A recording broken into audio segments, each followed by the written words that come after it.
Hello, on my previous video, I explained how to make a national anthem. Well, today I will be explaining how to make a national flag. Also, all the advice I give is merely recommendations. There are many good flags which will not match up with my guidelines, but if you follow these guidelines, there is good chance of having a better flag. Without further ado, may we get started. First, we will have to choose a design. Here are some of the most common designs. A flag should have 2 colors at least and 6 colors at most.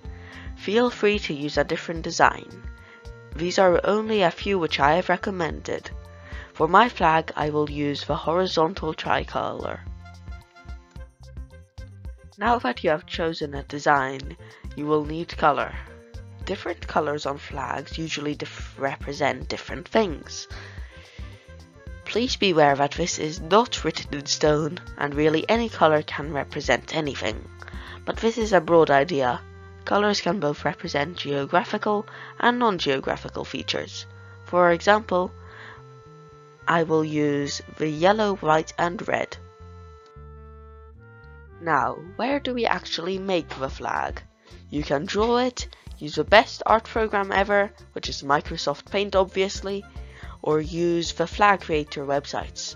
I will be using the website for this example.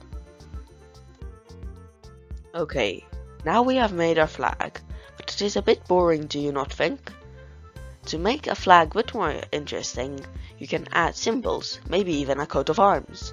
For example, here's a flag of the Netherlands, with and without the coat of arms.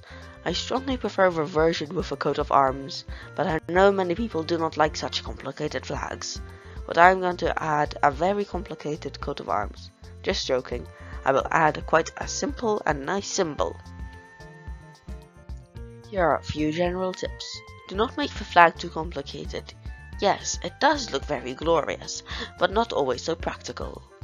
Don't add writing, since this makes the flag too complicated, but it is good if it is the main feature. Also, don't do this.